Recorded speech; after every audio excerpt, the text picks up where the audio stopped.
Hey, this is Pat Ricard, aka Project Pat, and you're listening to the Baltimore Beatdown Podcast, the best Ravens podcast on the planet.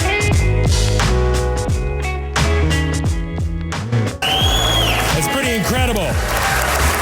In fact, it's la-marvelous.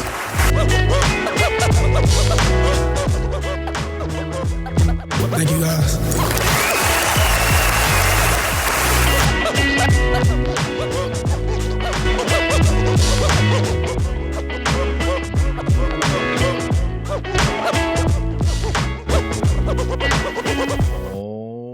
All right, welcome on back to another edition of the Baltimore Beatdown Podcast. It is Friday, February 28th, and the NFL Combine is in full swing.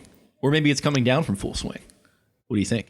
It's going into full swing right now. We're hitting prime time. We're watching. I just watched Juwan Jennings run. We're about to get to CeeDee Lamb and Jerry Jeudy and some of the other high-profile guys in the second group of wide receivers. This is the most exciting draft nerd stuff of the year. So been some decent times so far. Some good notes. Chase Claypool out of Notre Dame's posting like a 10 flat RAS relative size score to being a monstrous dude. He's like the only guy to run 4.45 or lower at his size since Calvin Johnson. So, you want to go back and check the tape on that. But some good stuff coming out. We got Jerry Jeudy at a 4.46, and the combine's in full swing. It's fun, man. I love it. Great name there, Chase Claypool. That feels like a PFT joke waiting to happen. Like name literally translates to like something, but yeah, I don't know. Combine definitely really in full swing there. As you mentioned, 40 times are going off. You're watching them right now. I'm trying to pull my feet up, but either way, I'll just check on Twitter, see what happens. In relation to the Combine, we have a great interview with our buddy Jonas Shaffer, who was sitting in a terminal in the Indianapolis airport, just about to board a flight and get out. He gave us about 40 minutes talking about his experience down there, covering it for the Baltimore Sun. He was in attendance with a lot of the big press conferences with front office guys, with prospects, and he got to have some chats with prospects in some of their more open availability too. So great interview with him. Stay tuned for that. But it's been about a week since we recorded. We were planning to do an earlier episode, but I had some technical difficulties, so we just put it off, decided to do a mega Friday show with the interview and with some of the stuff. But yeah, since then, a lot has happened, weirdly, but I guess that's kind of what happens with the Combine. It's like we've been talking about, sort of the winter meetings type deal for the NFL. And part of that, especially this year, with it intensifying, is the fact that the CBA negotiations are going on. So a majority of the NFL owners, they voted to pass a new collective bargaining agreement. And there were some things in there that didn't jive well with the players. Like a 17th game was pretty controversial, especially due to the fact of the wage scale wasn't all the way up to the snuff with the other games on the schedule. And so the NFLPA, they haven't officially voted yet, and they're still kind of deliberating with talks of like a meeting between the owners and the reps going on in Indy this week. I think that may have happened already, but regardless, talks seem to have stalled out a bit at, as that point of the 17th game is kind of a sticking point for the players. They feel like it's going to be pretty harsh on their bodies, and the lack of appropriate compensation kind of really seems to stick out for them. Yeah, absolutely. The cap at, I think it's $250,000 game check. It feels like that is making all of the kind of big name players that make well over $250,000 a game really strongly kind of lash out. You see JJ Watt, Russell Wilson, some other guys really on Twitter and speaking against that CBA and the idea of that. And the thing for me personally is and people immediately like, oh, well, you can do one international game per team. Like, I don't want that. Like, especially as a Ravens fan, what do you immediately think of? Oh, the Jaguars, the like very subpar Jaguars whipping the Ravens' asses 44-7 in London. Well, they were really good that year, but yes, that was at the time it was not seen as a game they should have lost. Right, and Mercedes Lewis scored 3 touchdowns on them there. That is very, very taxing to have to go across the country, be on a 6-7 hour flight, whatever it is, and to deal with that entire experience. Everyone's like, oh, they'll just do an international game. Number one, I don't want that. I don't want an odd number of home or away games. It has to be like, if you're going to do it, make it 18. And that makes sense. Let there be 2 or 3 buys. Like if you really want to stretch it out, whatever. And then you're going to have to cut preseason completely. Like if you did that, I think that would be more enticing to the players. Have a couple scrimmages like, we've seen the Ravens have with the Eagles and the Rams and whoever else over the last couple of years. Cut preseason out. Don't lengthen the season too much and give them another bye week or two. But it just feels like 17 is a really strange number, and it's kind of odd with things going on. But the rumor mill is spinning is that the NFL owners are very worried about getting a CBA done before Bernie Sanders is possibly elected as president, which is some whole entire other conspiracy thing that I've been reading, but it kind of makes sense as the TV rights are up and they want to try and cash in while the economy is hot and whatever, even though it hasn't been the last couple of days.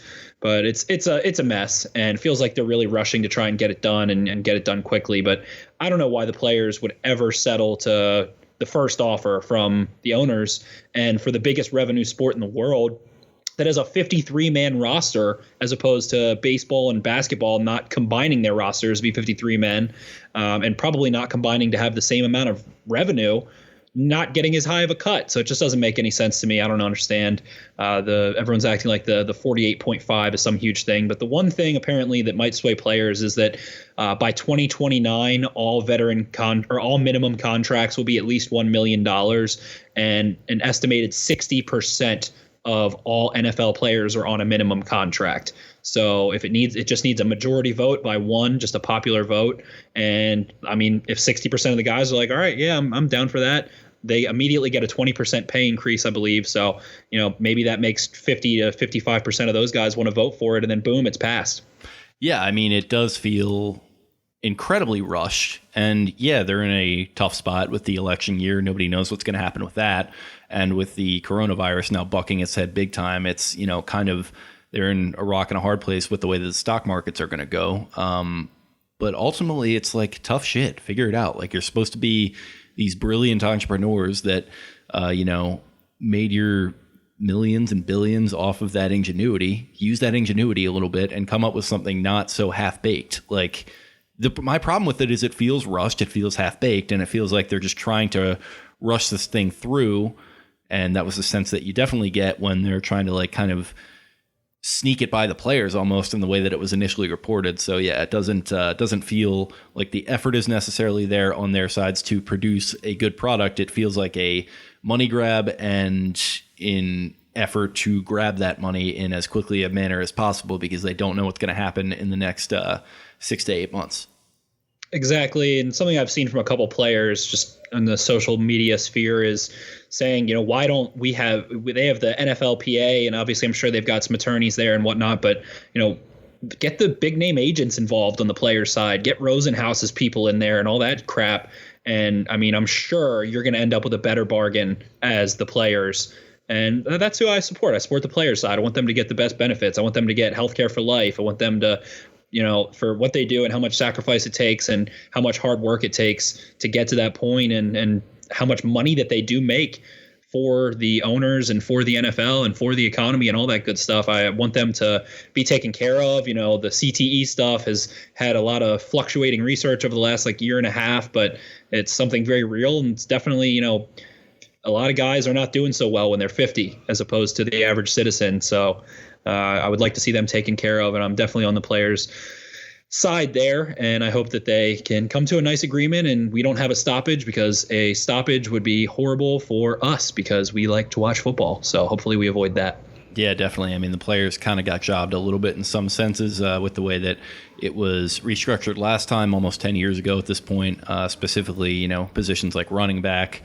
Really kind of seem to have gotten the short end of the stick. So right. Hopefully it can be a little more well-rounded this time and everyone can kind of win because a happy, healthy NFL is good for everyone, I think. But moving on, this one came down a couple days ago. It was that the Ravens have agreed to an extension for their standout defensive coordinator, Don Wink Martindale, inking him to a 3-year extension, making him the highest paid defensive coordinator in the NFL. He's 56 years old. He has coordinated the first and fourth ranked defenses over the last 2 years since taking over the reins from Dean Pease. And the Ravens see him as a potential top head coaching candidate for 2021. So they're kind of taking care of him a little bit heading into that stretch, no matter what happens, which is nice to see for him. Absolutely. Reportedly, Donovan Peoples-Jones just ran a 4.56. A little disappointing there, but reportedly as well, Greg Roman good high jump has gotten very good high jump, very good broad jump. But reportedly, Greg Roman also got an extension, and the Ravens just didn't really announce it or something. They don't like to have their coordinators kind of going into a contract year, but it's good to see good to see Wink Martindale rewarded, and good to see he has tenure there. Maybe he doesn't end up really desiring those head coaching jobs. I've kind of spoken to it, and we've spoken to it, how Baltimore is a coordinator's paradise. John Harbaugh is not going to be overwhelming trying to get into your playbook or ever going to want to call plays or really get on your case unless the Ravens are, having a shit year. And that doesn't happen too often the only time it's happened was when Flacco tore his ACL and they were just completely decimated by injuries. Other than that, they've been competitive every year. So feels like Harbaugh kind of gives you a little bit of solidarity and allows you to get in and be the true X's and O's guy. And if that's what you enjoy doing, and as opposed to maybe being more the face and the president and all that good stuff, then Wink Martindale and Greg Roman have a pretty good setup. And I can't remember the last time the Ravens had continuity between offensive and defensive coordinator for multiple years. It is very rare. The Ravens are one of the preeminent kind of head coaching or promotion throughout the coaching world factories, I'd say, in the NFL. The amount of guys they've had go on in the last 2 decades to take head coaching jobs or positional coaches that have come up and become sort of a promotion there is staggering. I mean, New England, Baltimore, Andy Reid's coaching tree, those are kind of the 3 biggest factories, I guess I can't think of another word for it, but factories of head coaching prospects. So very interesting there. I'm glad they have everybody locked up and ready to go. Yeah, and that note, and the fact that they're considering him a head coaching candidate, they definitely are preparing for that. They announced a couple days ago as well, I didn't write this down, but they made a couple of changes to their coaching staff, or more than a couple even. Not necessarily vertical changes. I think some more lateral stuff, just sort of changing titles and whatnot. But it caught my eye that Chris Hewitt, who has been there for, I think, 5 years at this point, maybe even a little longer, he was the defensive backs coach. He's now the pass defense coordinator. So I think they're probably eyeing him as one of the in-house candidates to eventually replace Wink, should he choose to move on. Right, and going to training camp and getting to see some of the live practices, he is super duper active on the field, bossing people around, calling it out. He's extremely involved in all of the drills. He's really vocal. So he's definitely someone that the Ravens want to keep around and possibly, like you said, be Wink's successor or maybe even Harbaugh's successor down the road. He seems like he just has that air about him as a guy who commands respect when he walks into the room and has that kind of coaching classic personality just from the limited stuff that I've seen. But yeah, good to have continuity and everybody locked up, ready to go. And 14-2 moving on, obviously disappointing playoff loss, but considering that, it's about the best that you can ask for moving forward. Yeah, definitely. I mean, retaining a roster after a successful season is hard enough to do, but retaining a coaching staff is another animal entirely. And the fact that they've been able to do that and sort of make some of these changes and look pretty improved, if not on par, I would say, heading into 2020. It's good things all around. Third thing I had here was that Hayden Hurst's name has appeared in trade talks. Not the first time it's happened, but it's happening for the first time in the offseason with a lot of highway in front of us, proverbially. But Jacksonville-based reporter Eugene Frenette, who has an interesting Twitter account that I've seen pop up, here and there over the last several years, he has floated that the Jags and Patriots have inquired about Hurst's availability. Jeff Zrebiec from The Athletic was clear that he doesn't think the Ravens are actively shopping him, but rather just listening to these offers. And like I mentioned, his name was consistently kind of popping up back at the trade deadline when the Ravens were brought up as one of the main teams that were possibly in on Jalen Ramsey. So there's your Jacksonville connection. Right, and there's some rumors back at the trade deadline about Hurst and some pick swapping for Yannick Ngakoue and some stuff like that. I personally, I feel like Eric DeCosta's phone is always open. He's always going to listen, always going to give you feedback and make a counter. He feels like he's always involved in those talks. We just saw Henry Ruggs hit a 4.28. Hammer and Hank, not going to hit that 4.22 that he's looking for. I didn't think he would, but Jalen Reagor really disappointed with a 4.47. But anyway, yeah, Hayden Hurst is a player that I love on the Ravens, and I don't think a second-round pick is great value for him. Mark Andrews gets dinged up very frequently. Lamar Jackson is predisposed to throw over the middle of the field, and it feels like Lamar needs those tight ends. And with Mark Andrews not being crazy durable, with Nick Boyle not being a huge pass catcher, and the kind of duplicity and multiple ability of the Ravens offense to line up in different personnel and go trot out Boyle, Andrews, and Hurst, a back and a receiver and some 13 personnel, and then go split out wide, go 5 wide from that is awesome. And I think it really is taxing on defensive coordinators and makes a lot to game plan for. So I love the Ravens having the best tight end group in the NFL. I would not want to break that up. I don't think a second round pick is worth it, considering, who do they pick? How many times is number one with a purple bias? How many times has a Ravens second round pick turned out to be that effective? Number two, second round picks, are hit or miss, even more than first round picks. It's not guaranteed. It depends entirely on whether you have a plan with what you want to do with that pick, in my opinion, because like you mentioned, second round picks pretty hit or miss around here.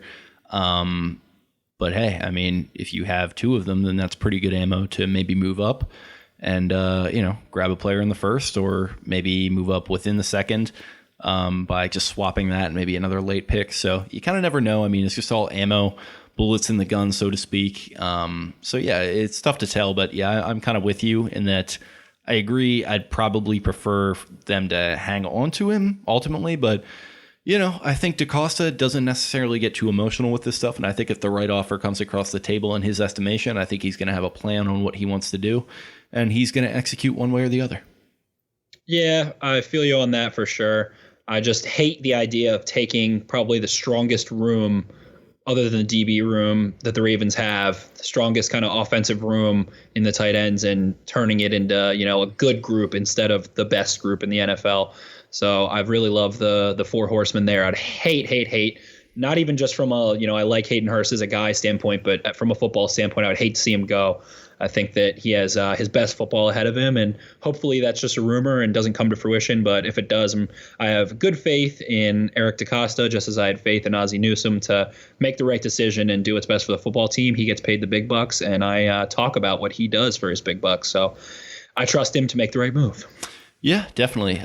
Just do not send him to New England, even if he is playing with. That's off. That's an awful idea. Even if he is. Jermaine Illuminor was one thing. We can. Yeah, you guys can have Jermaine Illuminor. That's fine. We will take your whatever it was, 4th round pick, 5th round pick. Don't go give Tom Brady a tight end. Apparently Tom Brady's not. Well, Jarrett Stidham / Jake Fromm, but yeah. Yeah, well, don't go give Bill Belichick a good tight end, because screw that. The Patriots run needs to be over. Don't go helping them out. Bring Hayden in. It's gonna catch a lot of passes for us. He would look so natural in that uniform too. Really, he was meant to be a Patriot. I feel like red hair just cascading down his shoulders, covering up. It would look very natural. Nameplate on the back there. But yeah, okay. So let's do a little bit of combine talk on our own accord before we jump into the one with our boy Jonas. What are your just general thoughts watching the last couple of days? Because I know you've been dialed in. This is your time of the year. I'm dialed in. Let it rip. I am dialed in. Yeah, it's Henry Ruggs, man. And the more I watch Henry Ruggs, the more I see about him, seeing how big his hands are, mixed with his speed, mixed with his route running. I'm catering towards him being wide receiver number 1 above Judy and Lamb. Lamb just won me a tiny amount of money running a 4.51. I think the over under was 4.54, and I saw a little bit faster from him on film, so he gave me a nice little nickel there. But I believe that Ruggs is a transcendent player. His combine is showing that. He has an amazing broad jump, an amazing vertical. He's going to come in with a really high relative athletic score. We saw Chase Claypool, like we mentioned earlier. There's Brandon Ayuk just ran a 4.5 earlier, and everyone's like, oh, he's not that fast. But, sometimes the tape lies. The tape doesn't lie. The combine lies. Sometimes these little, in shorts drills lies. Brandon Ayuk runs away from defenses consistently. That's something that happens time and time again. Some people are like, oh, well, there are linebackers that run faster than a 4.5. Yeah, absolutely. Odell Beckham ran a 4.43 and Devin Bush ran a 4.41. Do you think that Devin Bush is going to chase Odell Beckham down from behind? Fuck no. It's definitely not going to. So in these shorts, they can tell us some lies, but they can also confirm things and have you ask some questions. A guy who absolutely has had a horrible day and had such a bad combine that it's going to drop him, I would think, at least, 5th round. And he surprisingly, if you go look at PFF's big board, was like the number 31 player is Juwan Jennings out of Tennessee. I do like Juwan Jennings a lot. He forced like 31 missed tackles after the catch, which is insane. Even to do in a college career is insane, let alone one season. But he ran like a 4.73. He had a sub 30-inch vertical, really short broad jump. So not great there. And unfortunately, like we had Connor Rogers on, a week ago, you can run yourself out of being drafted. And that appears to have happened to Juwan Jennings. But on the quarterback front, there hasn't been a ton. Saw a couple guys, saw Cole McDonald run a 4.56, I believe. Cole World McDonald, he cut the dreads, helped him be a little bit more aerodynamic. Then Jalen Reagor ended up running a 4.47 with some outstanding explosive stuff. We'll see what his 10-yard split is and some of that other stuff. But he was, kind of trying to hint at him competing with Henry Ruggs, and Henry Ruggs ran 0.2 of a second faster at a 4.28. So I believe Ruggs has solidified that he is legit and a guy that can come in and do it all and has that otherworldly speed mixed with the ability to separate. He can deal with press coverage. He only dropped 2 passes last season at Bama. He obviously did play with Tua, and Tua is very accurate, and then Mac Jones, who is not as accurate, but Ruggs has only had 5 drops in 150 career catchable targets, I believe. So I'm just in love with the guy. I think he's an absolutely transcendent player. Judy had a nice little 40 there as well and has had some good times and some good measurements. So some really elite numbers out of this receiver class. Denzel Mims running a 4.4 flat. But when you go back and look at 2019 combine, they were more impressive from just a straight up combine standpoint. I mean, Miles Boykin did exactly what Chase Claypool did to an extent with the RAS. He had like a 99.8. He was like one of the 5 best receivers to ever be at the combine, Miles Boykin.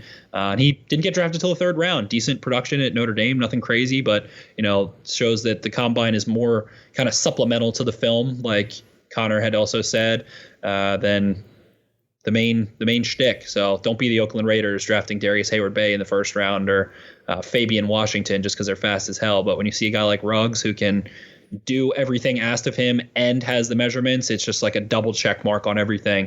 So I would expect him to be well out of the range of the Ravens, unfortunately, as that is probably my dream selection as things stand before free agency and stuff. Yeah, I mean, I've been a Rug nug from day one. So, it's been great to watch him have, an excellent draft process up to this point. 4.28. People might even be disappointed by that from him, which is pretty sick. Yeah, that's insane. Because 4.22 is the record, or is it better than that now after Ross? But who knows? So I like him. I actually finally got around to watching Reagor.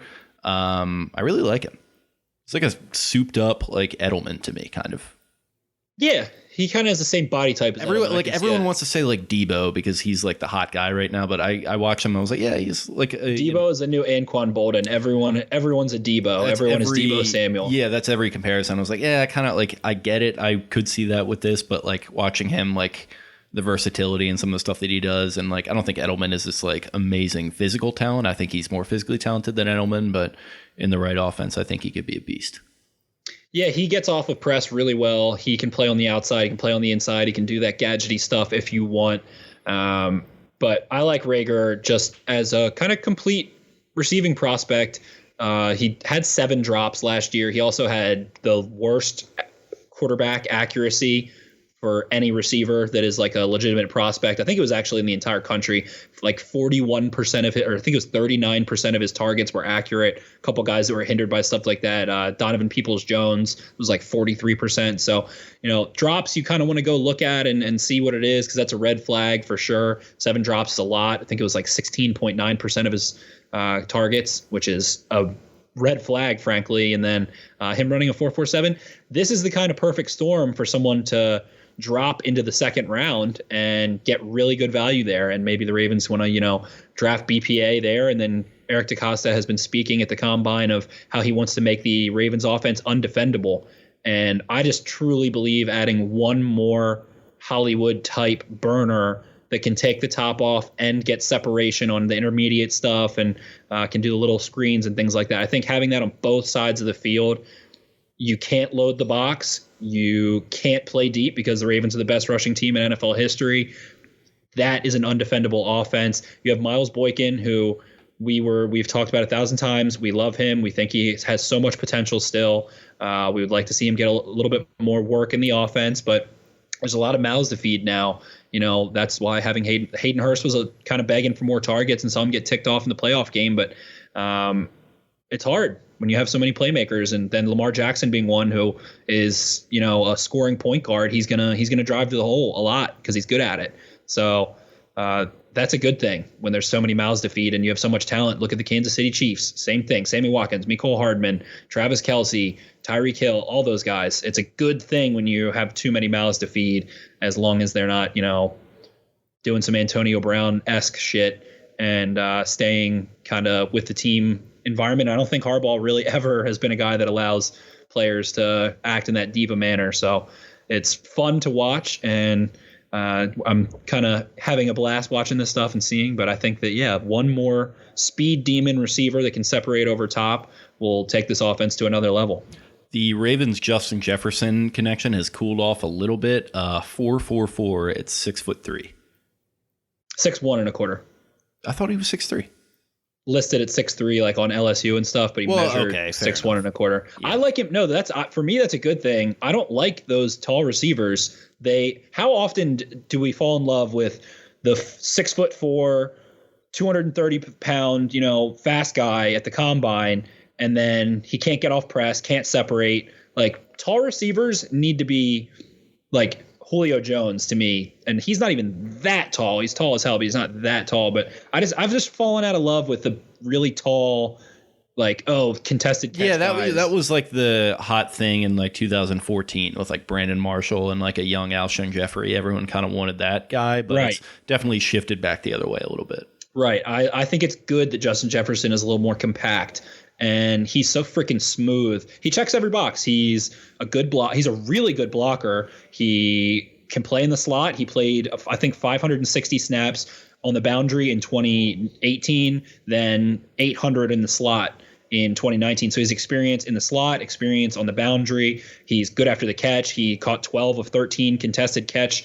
targets there. Is the best in the nation, 92.3%. I think he is really agile. I think that he's just a smooth dude overall. I think he is he's just like fluid and out of his breaks and at the top of his routes, and he can kind of run one of his best routes is a slot fade where he really bends it back almost like a wheel route towards the sideline, and he hauled I think like 3 of those in against Oklahoma in that playoff game. But I would be very happy with Justin Jefferson. I think that he also has that kind of, I don't know, kind of like fuck it cool attitude that Hollywood and Lamar Jackson have. I think he would fit into that like little group really well as like the young core receivers and quarterback with Mark Ingram. I think he just kind of, I don't know, has I hate using the word swag, but the swag that kind of matches what the Ravens are about, and the way that him and Joe Burrow and Jamar Chase and all those guys, and Clyde Edwards-Helaire, who is my running back 1, although he might run a 4.6, reminds me of what went on in Baltimore this past year. I think he would have a lot of fun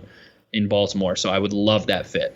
Yeah, kind of like the more I think about it, like the idea of maybe trading back a little bit and grabbing one of these guys early second if you can, because it just feels like there's going to be so many of them available.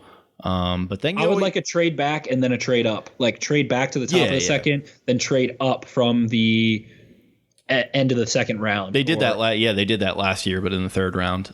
So yeah, I could definitely get down with that. Last thing, I want to get your thoughts on the linebacker situation, because it feels like it's all wide receiver and linebacker as far as like Ravens coverage, and we do discuss that a little bit with Jonas. Yeah, that's what Jonas and you got into.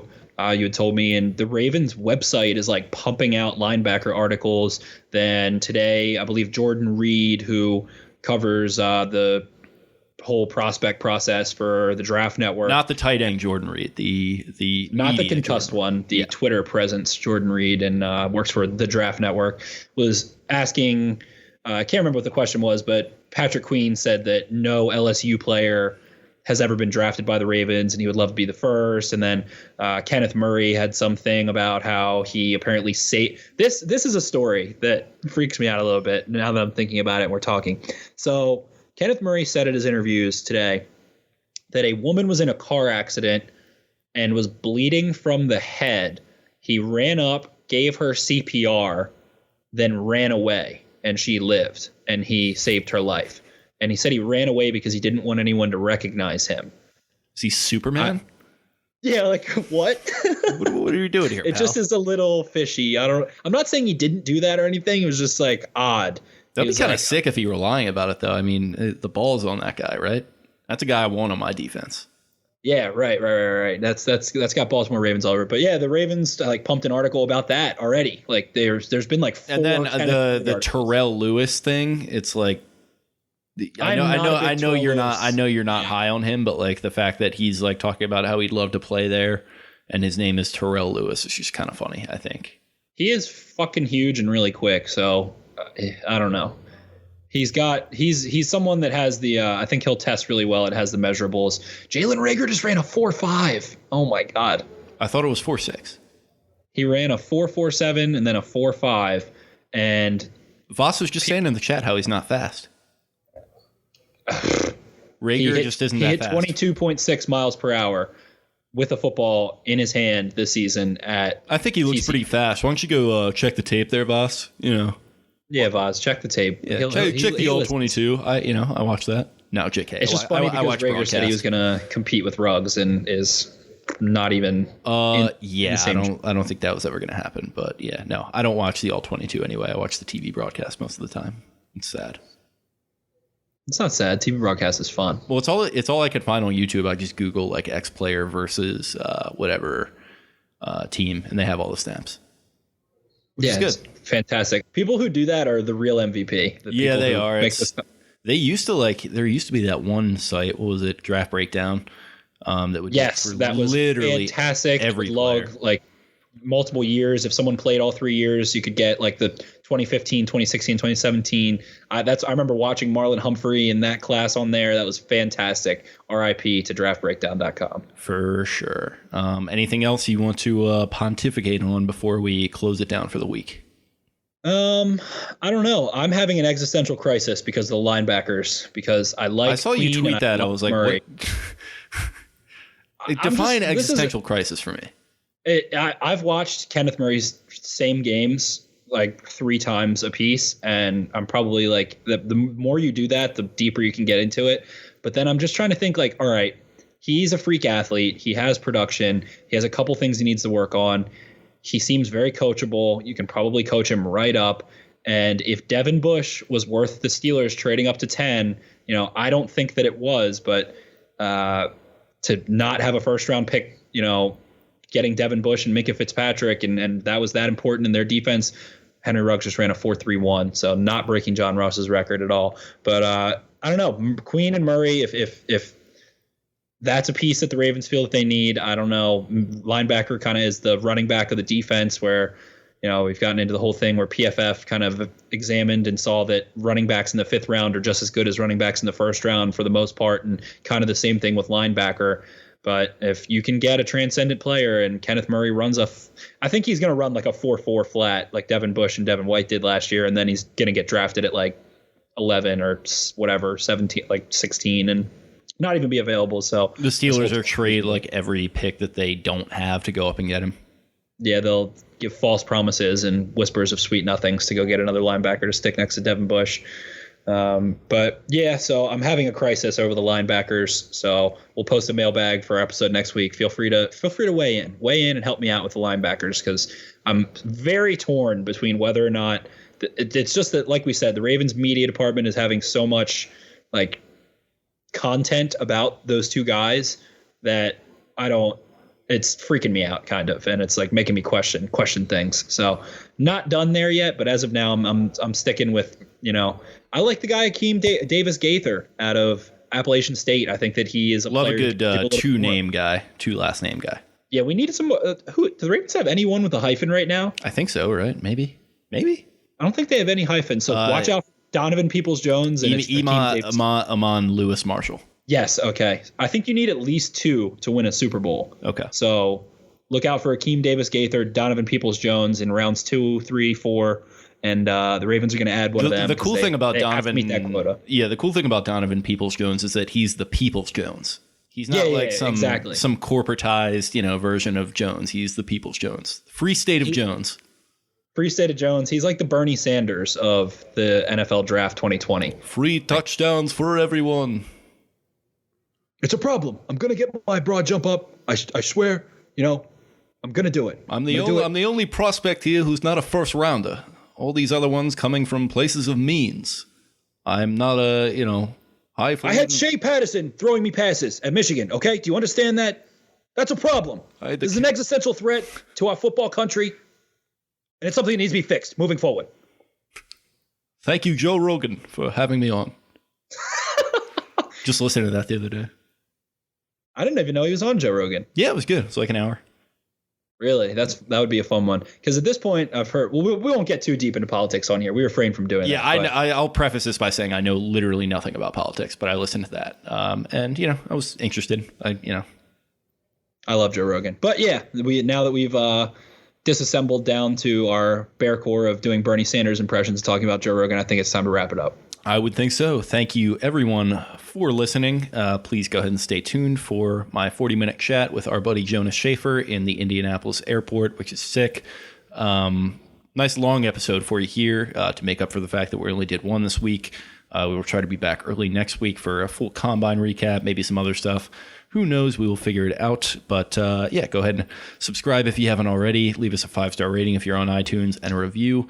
You can follow the show on Twitter at Podcast Beatdown. You can follow me at Jake Luke. That's LOUQUE. And you can follow Spencer at Ravens for Dummies. Get involved on the Instagram. That is Baltimore_Beatdown, I believe. Check out BaltimoreBeatdown.com and check us out on Facebook too, because we're always sharing our articles and stuff on there. And I'm also going to be trying to throw more on the YouTube. I posted the last interview or full episode on there actually too. So if you want to listen, watch, I guess it's not really watch because I don't post videos, but if you want to listen on YouTube, you can do that as well. But yep, like I said, we appreciate it, and we will talk to you guys next week. See ya. Peace. All right, we now welcome on a very special guest. It is a friend of the show, sports reporter for the Baltimore Sun, Jonas Shaffer. Jonas, where are you right now? I am in gate B9 of the Indianapolis airport.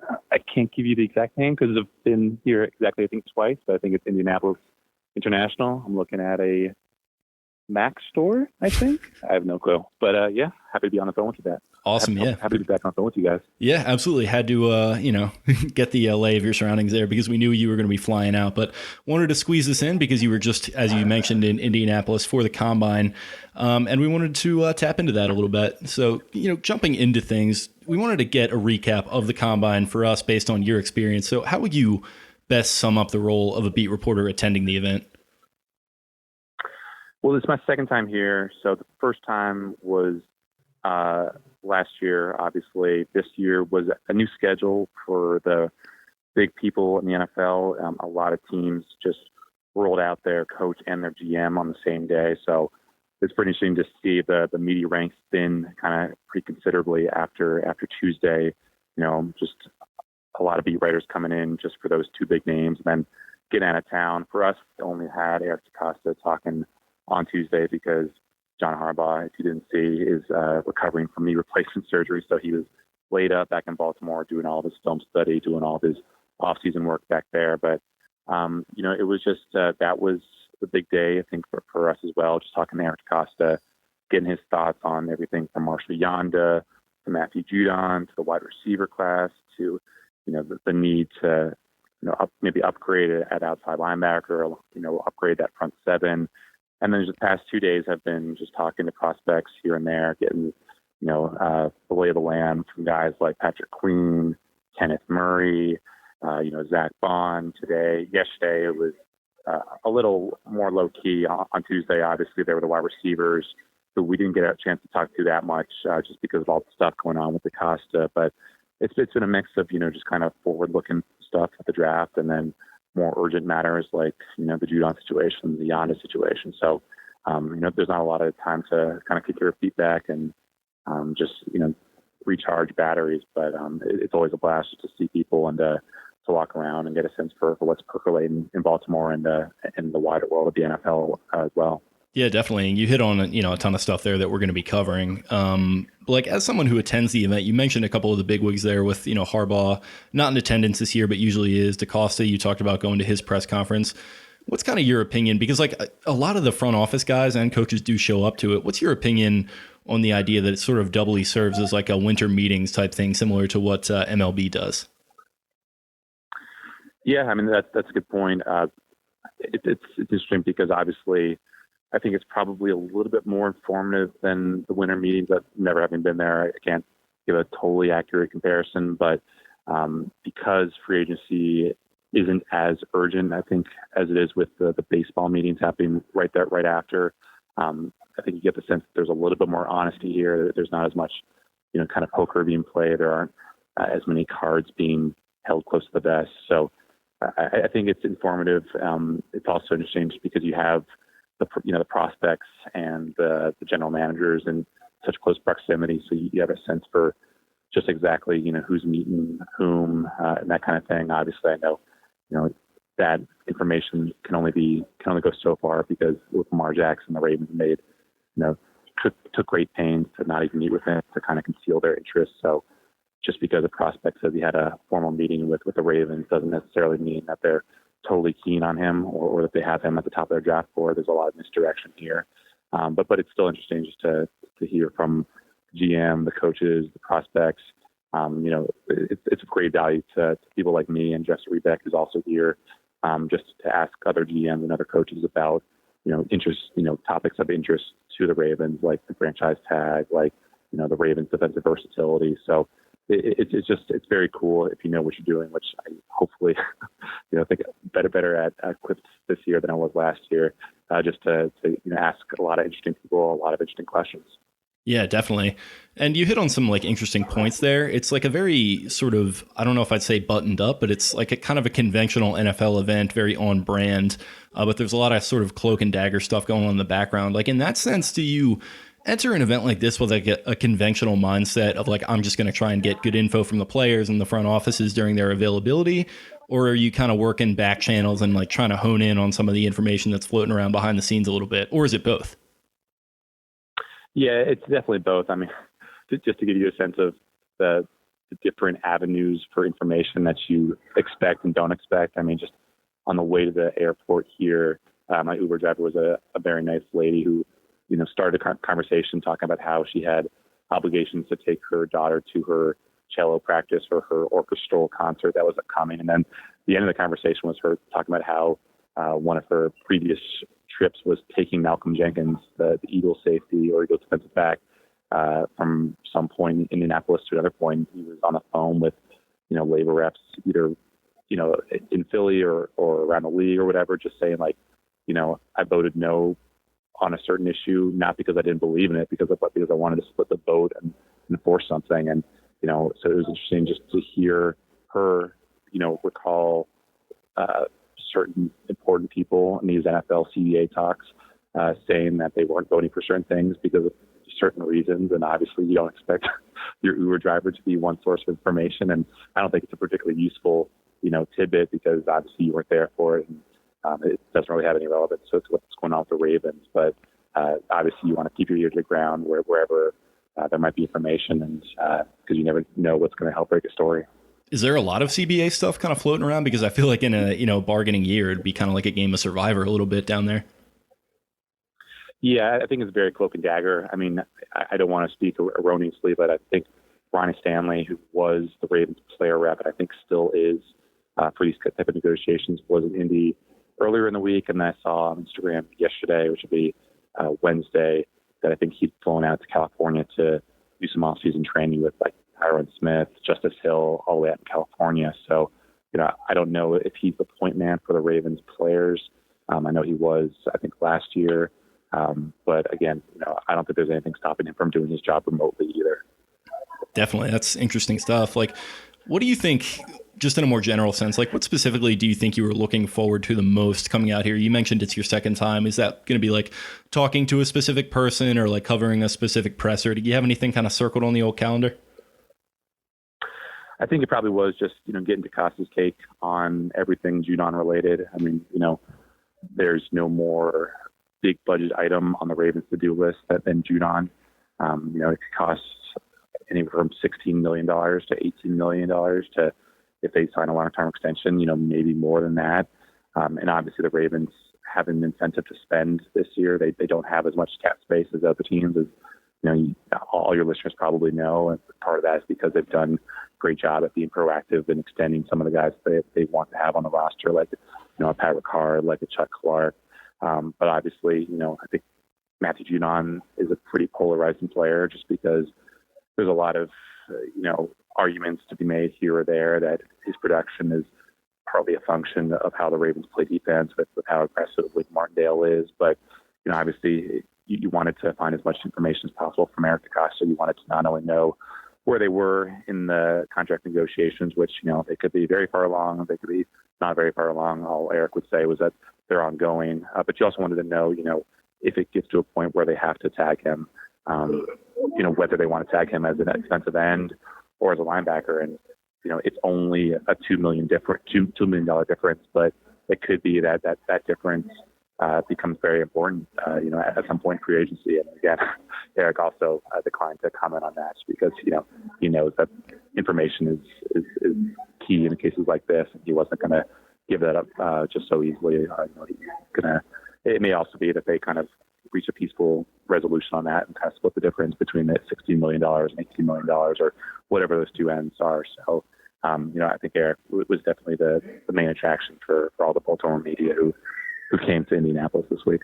Definitely. And yeah, it's always funny watching like you and Jameson and Jeff and like the national guys try to parse through like the language of what they're kind of saying. It's like all that you can kind of really get out of that stuff sometimes, but it is pretty cool. If you had to say like anything surprised you throughout covering, this week, what would it be? That's a good question. I think I know it gets on Jess Zrebick's nerves just how many people want to know exactly who's meeting with whom. Informals. The joke in Indianapolis is, did you meet with someone? Was it informal or formal?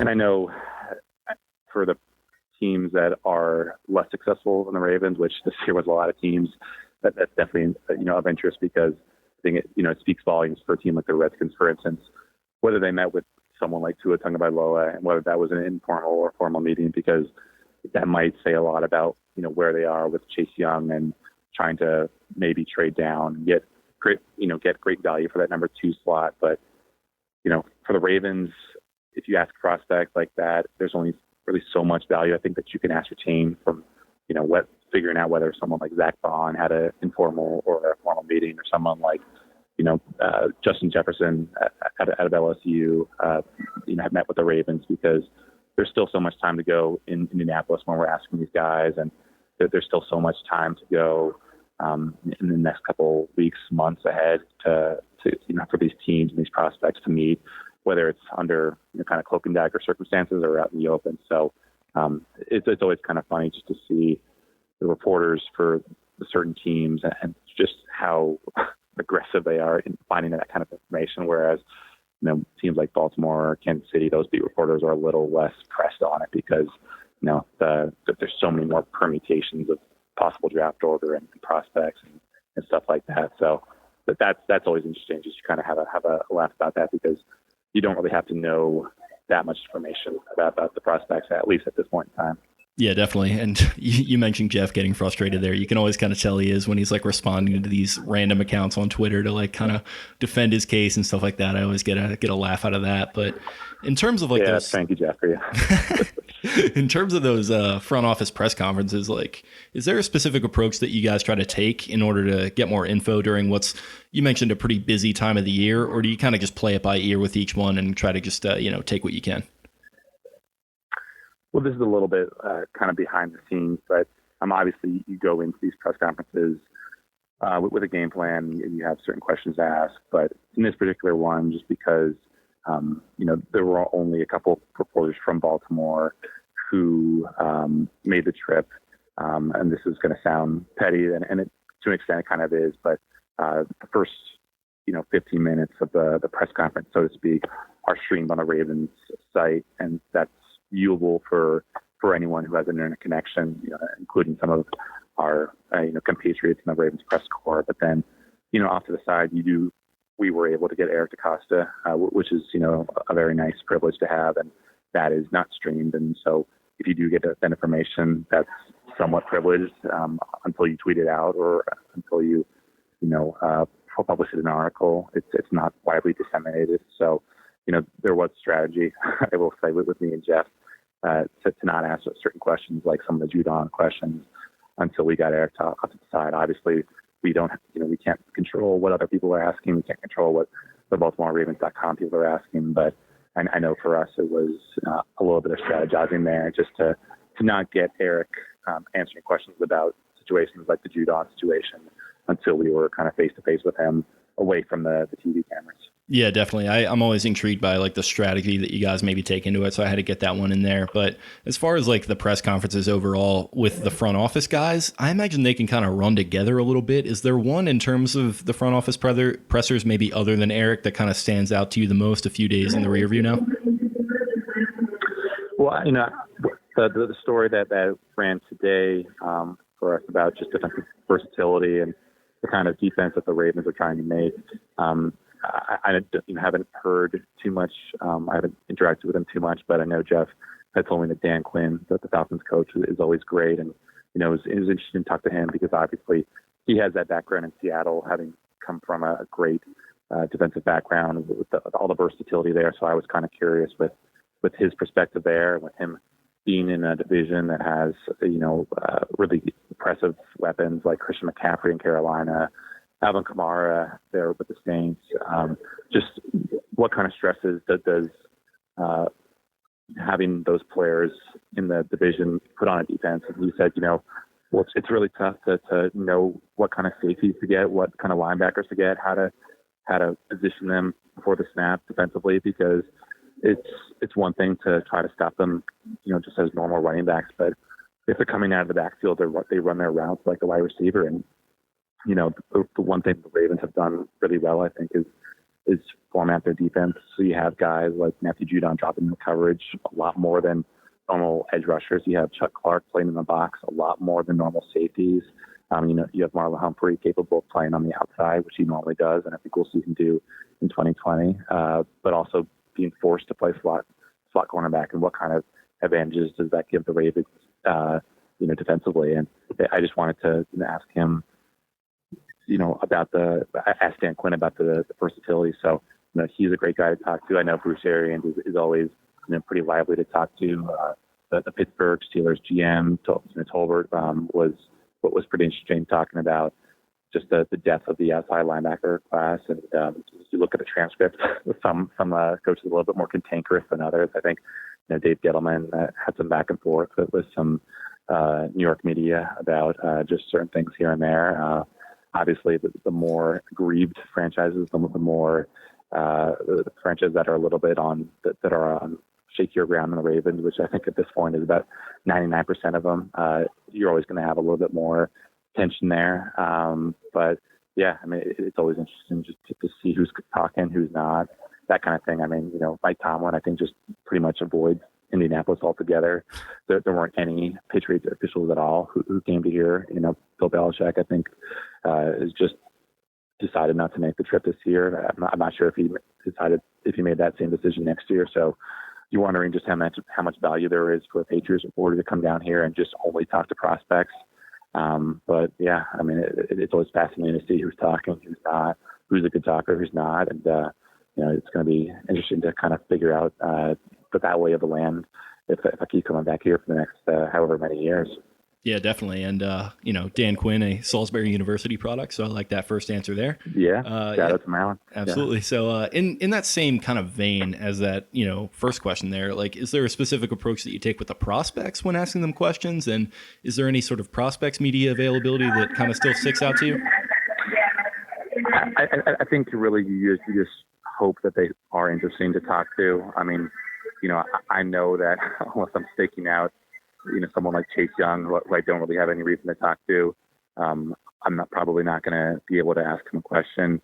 So really, you just hope that they're interesting.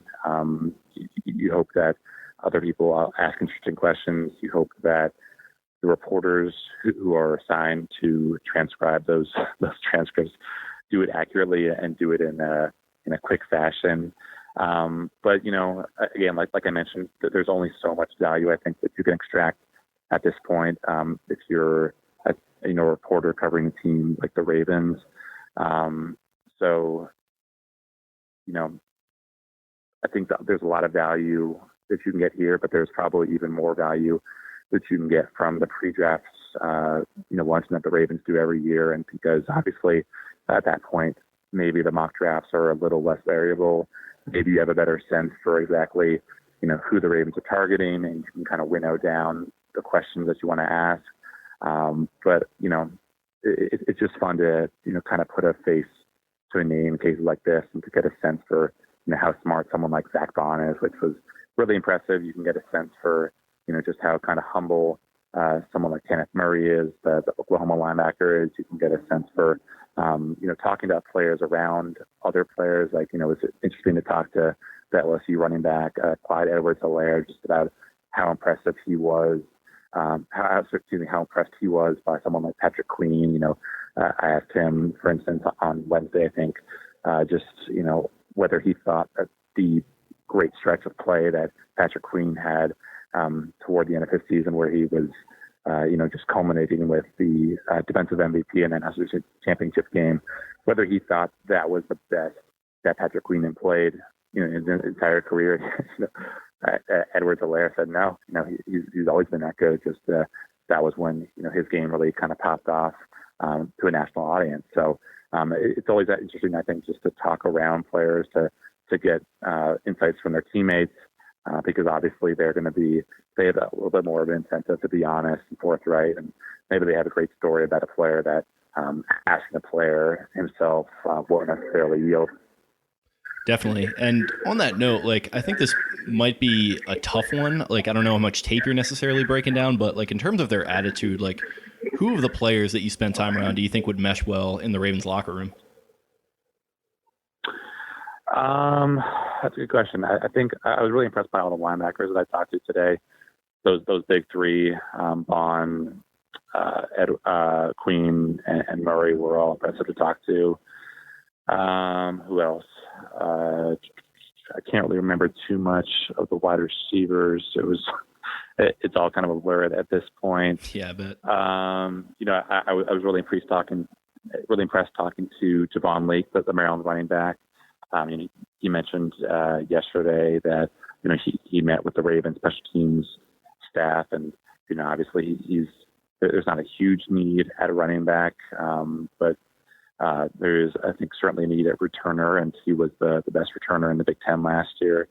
But yeah, I mean, I didn't really spend a whole lot of time talking to the potential day 2 and day 3 guys, other than the prospects that are from Maryland. So other than that, I think I probably spent the most time with the linebackers. Some time with the Maryland running backs, but other than that, I don't really have that great of a sense personality-wise for some of the guys who were talking there. I think Yetur Gross-Matos, the Penn State edge rusher, was definitely impressive talking there. But other than that, no one really sticks out as being particularly impressive or unimpressive one way or the other. Yeah, so you had a piece today on the linebackers, and I was kind of thinking specifically like inside linebackers. It was a position that DaCosta didn't really seem to value a ton last offseason. Is that something you'd expect to maybe change if the right player becomes available? And are there other guys that you think he could maybe be targeting that you were spending time around?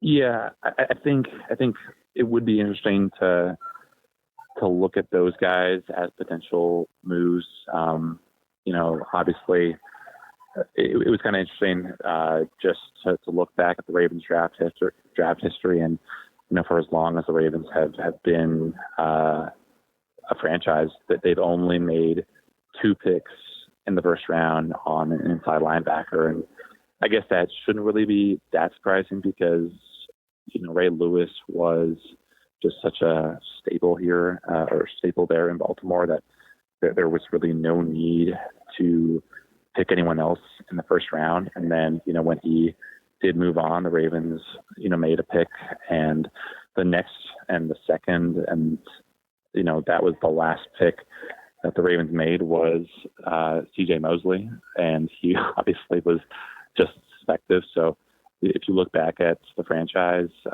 history, they've only made 2 picks on first round inside linebackers, and it just so happened that they were Ray Lewis and they were CJ Mosley. So I think if you look back at the history, it's obviously pretty productive. But if this is the year to break that streak, it's a kind of scary precedent, but it's also a pretty promising precedent for just where the Ravens have made those picks. Definitely. And speaking of content you were putting out this week, you went semi-viral, I would say, on this tweet about the guard from Fresno State. I'm going to butcher his name. Maybe you can help me. It's a Natani Muti. Oh, shit. Okay, I would have been right there. I should have shot my shot. But yeah, so you detailed a story of him pounding a 10 by 10 In-N-Out burger. First, how many bites do you think you could get through that thing? And second, do you think some of the O-linemen would be good fits in the Ravens offense if they're looking come draft time? Man. I think, I guess if you're just kind of doing the math, if you can maybe handle like a normal In-N-Out burger in like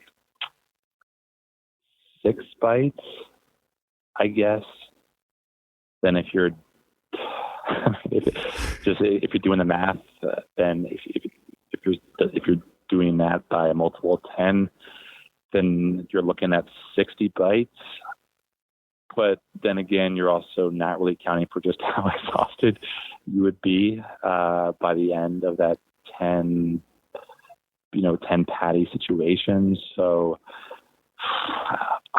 I think over under would probably be about 75, 80.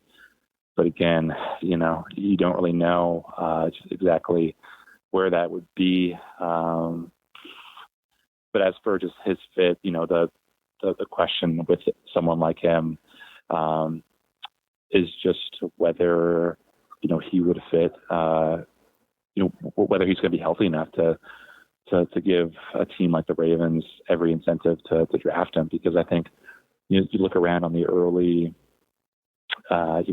prospect rankings, I think, some draft boards had him as high as number 1 among the guards who could be off the board. And then, some prospect rankings had him all the way down to like 12, 13, 14, 15. So it really is just a matter of whether he's healthy, whether he's going to be in a situation where he could be possibly medically cleared to play this year. Because if you look at his tape, he's certainly just extremely impressive as a run blocker, and possibly someone who could potentially step in if Marshall Yanda does indeed retire, and just continue that Ravens tradition of just being able to maul people.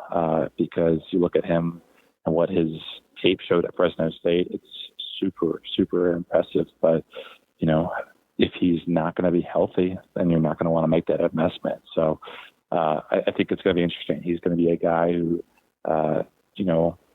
some team is going to maybe make the right decision on, and get the that they're going to take that risk potentially and find a potential Pro Bowl player, and another team is going to maybe take that risk on him and just potentially find that they don't really, have a guard here who is worth anything more than just kind of a 6th round pick. So it's going to be just, I think, super interesting just to see, where he is and just, where his health checks out and just all that kind of, it's really variable for a guy like him who's, potentially interesting, and you don't really know where he's going to shake out, I think. Yeah, definitely. It's like, I think, an underrated need at this point, so maybe they will wind up looking at him. Had to get that first part in there because I knew you were going to start like breaking it down by the numbers. Very analytical guy, so I like that. Another guy I noticed you kind of zeroed in on was the slasher quarterback from Navy, Malcolm Perry. I imagine he's a pretty impressive guy. What kind of future do you think he has in the NFL if he kind of catches on somewhere? That's a good question. I think I'm probably a little skeptical on someone like him, not because I don't think he would be a great prospect for whoever ends up with him, but I think just you look at some of the rah around someone like Keenan Reynolds, who obviously the Ravens did invest a draft pick in a couple of years ago, coming out of Navy. But there's only so many things that you can do with someone like Malcolm Perry, I think, and he was obviously just an incredible pick, just like Keenan Reynolds was. But I think there's only so many things that you can do with those guys, and I think, for someone like Malcolm Perry, he's going to have to learn basically almost from the ground up how to be a, wide receiver, if that's what the Ravens or any other team want him to be. But I think for someone like Malcolm Perry, you're going to want to show in these next couple of days, just how well you can catch the ball. You're going to want to show just how well you can run routes. You're going to want to show just how fast you run, because I think anyone who watched Navy play, this past season knows that he's definitely a just total stud in the open field. I think Pro Football Focus had him as being like the number one missed tackle guy. He led all college football in forced missed tackles last year. Obviously, part of the function of that is just him being the guy with the ball in his hands. For as much as he did. But I think you look at him, and he's definitely an elusive guy. And I think the main question with him is just where he might project to that next level. Yeah, I hear you. It's like an intriguing thing, but it always definitely feels like a long shot. But I could see you were spending some time with him, so I definitely wanted to touch on that. We're going to get you out of here. A couple of housekeeping questions. What's kind of your sense of where the front office currently is with Judon? I think probably for the Ravens at this point, you only have so many options for someone like Matthew Judon. So, I think at this point, you can only really let him go without getting, something in return. So I think for the Ravens, really, there's only so much you can do. You can tag him, and you're going to pay a significant amount of money, obviously, to make that commitment. But I think with the Ravens, obviously, it's going to be a situation where if they let him go, really all that you get is a compensatory ticket next year. So there's not a whole lot of value in doing something like that. So I think for the Ravens, obviously the franchise tag is going to be that best option. It's going to be I think, just the fallback option if they can't get a long-term deal done with him, because it's going to be a situation where if you tag him, you have the option of trading him. You have the option of bringing him back, assuming he does sign that tender. But it's going to be a situation where, one way or another, the Ravens do need an impact outside linebacker. They need an edge rusher. They need someone who can get after the passer. Who can get after the passer next year. And he, for the time being, I think is going to be, the Ravens' best option looking ahead at next year. So I think for the time being, the Ravens probably will, if they don't get that long-term deal done with Matthew Judon, I think he's going to be probably the best options they have, going forward. So, yeah, I mean, I think he's going to be.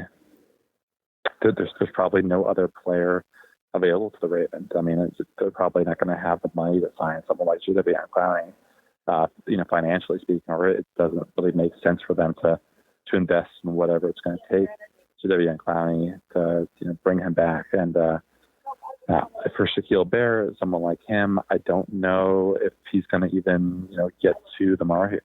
Who's going to get to the market at all. So for the Ravens, I think it's going to be a situation where their hands are tied, to a degree. And I think if they try to play it cute, they'll probably end up getting burned. So I think, the Ravens, there's only so much they can do. I think that the Ravens probably realize that. And I think the odds-on favorite for at this point in the calendar is probably having Matthew Judon coming back to Baltimore next year. Definitely. That sounds about right to me. And lastly, do you kind of have any idea where Yonda's head is at with retirement, or is that just kind of all pretty up in the air at this point? Yeah, I think it's probably up in the air at this point. I think probably if you were to put a gun to my head, I would probably say he's retiring, but there's only so much that you can say. I think it was just interesting that DaCosta, had said that he hadn't met with Pastor Shanda, that he hasn't heard one way or the other. I think at this point, the longer the Ravens don't hear from him is probably a bad sign. So I think the fact that the Ravens, haven't heard from him is somewhat discouraging, but, there's only so much you can do with Matthew Judon. He kind of, he marches to the beat of his own drum. He's going to be a guy who wants to do what's best for him, who's going to want to do what's best for his family. And, I think the Ravens realize that they can't force him to come back. And obviously, if he decides to hang him up after 2019, there's really not a whole lot they can do to compel him, because obviously, he's made a lot of money. He's potentially, and I think probably at this point, a likely Hall of Fame player. So you don't want to, make him uncomfortable. You don't want to, the Ravens know where they stand with him. So I think at this point, anything can happen. But for the Ravens, I personally would be probably looking forward to how I would potentially replace him. But so many things happen between now and the start of free agency. So you don't want to, assume one thing or the other. You don't want to, risk you don't want to burn the first round pick on a guard if, by all means, if for instance, Deonta does return, but, sooner or later, I mean, he's going to step down, and so you're going to have to potentially, risk. You're going to have to potentially, find a replacement for him, and whether that's someone like a Ben Powers, whether that's someone like a Netani Muti, whether that's someone that we've never even heard of. I think for the Ravens, you just have to be prudent. You have to be smart with how you proceed. So I think it's going to be interesting. I mean, I personally would not be surprised if he steps down, and obviously the Ravens, I think, would not be surprised either. But there's only so much you can do at this point, and I think the Ravens know that. The Ravens know that there's not a big, obviously they would owe him, I think, $11 billion next year, but I think they know that Marcianda is not a guy who's going to be swayed by, potentially more money, less money, whatever. So it's going to be interesting, I think, for over these next couple of weeks, just to see where he's at, where his head's at. But hey, I mean, obviously, if this is it for him, I know Ravens fans will have been disappointed that they couldn't send him out with at least another Super Bowl appearance, if not a Super Bowl ring. But hey, these are the kind of decisions that you have to deal with as a GM, and I think Eric DeCosta knows that, and I think he's probably already got a couple backup plans up his sleeve that we don't know about. So we'll see, I guess, Definitely. So sounds like it is firmly up in the air. And speaking of up in the air, you've got a flight to catch, so we will leave you to it. You got anything you want to plug before you get going? No, just keep checking us out at BaltimoreSun.com. Keep subscribing, keep reading.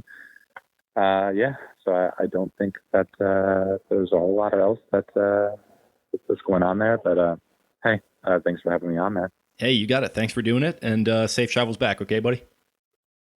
All right, man. Take care. Yep. Bye.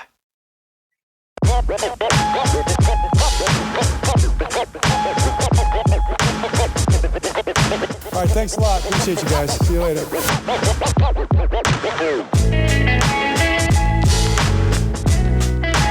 All right, God bless.